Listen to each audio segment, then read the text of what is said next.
Shalom mes amis, ce soir nous allons fêter Rosh Chodesh Menachem Av. Et on voit que dans le Tanar, on nomme ce mois le mois de Av. Et c'est seulement beaucoup plus tard, dans le Mishnah et dans d'autres endroits, où on a rajouté avant le mot Av, on a rajouté le mot Menachem. Et le Rabbi nous explique que Menachem, ça nous fait tout de suite allusion à la Géoula. Parce que Menachem, c'est la consolation. Or, on va se consoler de quoi? On va se consoler de la galoute. Et donc, le mot Menachem fait allusion à la consolation, à la Géoula. Et pourtant, ces 3 semaines sont une période très difficile pour le peuple juif, où on revit les deux destructions du Beth Amikdash. C'est un temps triste, il y a beaucoup de choses qu'on n'a pas le droit de faire, et on est dans un moment de deuil. Et en fait, le Rabbi nous pose la question, mais en fait, c'est quoi la pnimiout, l'essence de ces 3 semaines? Et le Rabbi nous explique tout de suite que si on regarde ces 3 semaines, on voit que c'est vrai qu'apparemment c'est la période la plus basse, la plus triste pour le peuple juif, mais pourtant on voit se dessiner à l'intérieur de ces 3 semaines une force très très grande, et une force qui est même plus haute que dans tout le reste de l'année. On voit par exemple que ce Shabbat-là, qu'on vient de passer, c'est le Shabbat Chazak, où on a fini de lire toute la Torah, puisqu'on sait qu'on a fini le 4e Sefer Bamidbar, et on sait que le 5e Sefer Devarim, c'est, si on peut dire, une répétition de la Torah. Donc en fait, on a terminé toute la lecture de la Torah, et ce Shabbat, on a dit 3 fois Chazak, Chazak, Venit Chazek. Et comment on peut dire Chazak dans une période aussi faible? Et donc le Rabbi va nous expliquer toute la profondeur de ce mois. Et si on regarde bien, dans tout le calendrier, il n'y a pas un autre mois qui porte le nom de la Géoula. En effet, notre mois, Menachem Av, fait allusion à la Géoula. Et c'est le seul mois de l'année où reflète le mot de la Géoula. Le mot Av, il fait allusion à la destruction. Parce que dès qu'on dit le mois de Av, on pense aux 2 destructions du Beth Amikdash, à la période la plus difficile du peuple juif. Mais justement, les Rachamim ont rajouté Menachem avant le mot Av. Pourquoi? Parce que cette période, c'est pas seulement que le but de toute cette descente, c'est pour arriver à la Géoula, une grande élévation, et qu'on est obligé de passer par cette descente pour enfin arriver à la Géoula.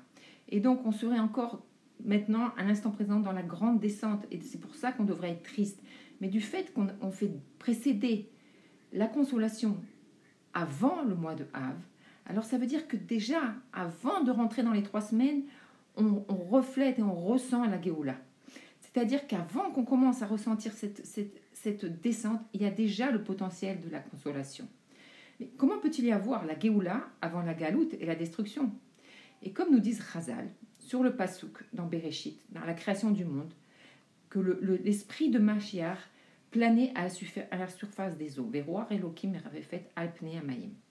Et le Midrash nous dit, c'est quoi Roar Elokim? C'est Roar, c'est l'esprit de Mashiach. L'esprit de Mashiach, il planait à la surface des eaux. C'est-à-dire, dès la création du monde, Akadosh Baruch Hu a déjà installé Mashiach dans le monde pour pouvoir nous libérer, pour pouvoir libérer le monde. Et comme le Rabbi le cite dans beaucoup de sichot, Mashiach, Menachem Shemo, donc l'esprit de Mashiach se trouve dans la création du monde. Et qu'est-ce que ça nous apprend? La Géoula et le libérateur sont les fondements du monde, le but de toute la création. Et donc, quand on va comprendre ça, on va comprendre une nouvelle phase du mois de Av. Av, il ne va plus être une descente pour après remonter, mais on va comprendre le mois de Av, comme les Rachamim ils disent aussi que le Av, c'est le Père. Le Père, c'est celui qui engendre, c'est celui qui engendre tout. Et qu'est-ce qu'il engendre? Il engendre Menachem. Et donc, l'esprit de Mashiach, Menachem Shemo, qui se trouve déjà au début de la création.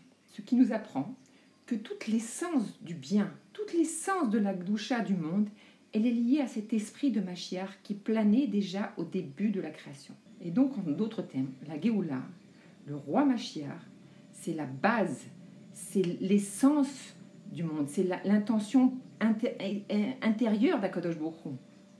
Et pourquoi c'est tellement important de savoir tout ça?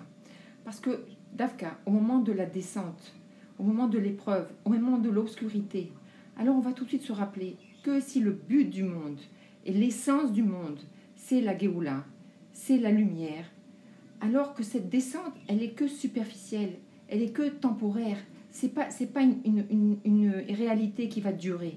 Et quand je vais comprendre ça et je vais vivre mon obscurité avec cette kavana-là, déjà dans l'obscurité, je vais révéler la lumière de Mashiach. Je vais déjà révéler la lumière de la Géoula.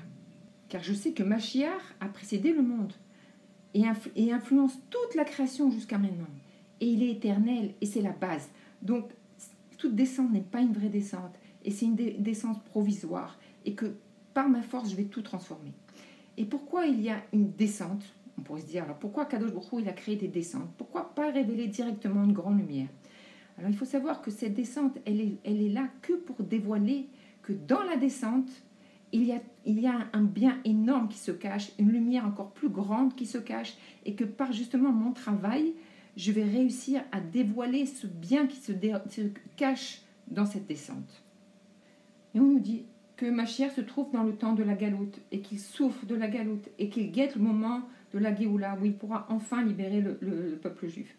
Mashiach se trouve dans la galoute car il a précédé la galoute. C'est le Hav de tout, c'est le Père de tout, c'est celui qui a tout engendré.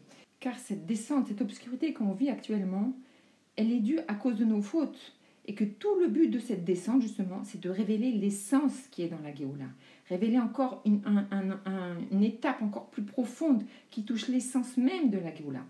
Si la Géoula était arrivée sans destruction, la Géoula n'aurait pas été entière. La Géoula, elle aurait été partielle. Pourquoi? Parce qu'elle n'aurait pas arrivé à l'essence. On n'aurait pas pu atteindre cette essence. Que cette essence, on peut la dévoiler que quand on passe par l'obscurité. Parce que c'est d'Afka, par la destruction et la galoute, qu'on peut dévoiler la pnimiout, l'intérieur, la vraie raison de Menachem qu'il y a dedans. Et si on peut voir tout ce sujet, il est révélé dans le Shabbat qu'on a passé la semaine dernière, le Shabbat Matot Masé, le Shabbat Chazak. Que dans ces 3 semaines, il y a un temps où la Torah appelle Shabbat Chazak. Alors, ces 3 semaines, c'est une période de faiblesse ou une période de force? On voit que dans ces 3 semaines, c'est une période très élevée, puisque si on se réfère à la Torah, dans ces 3 semaines, il y a le Shabbat Chazak. C'est quoi le Shabbat Chazak?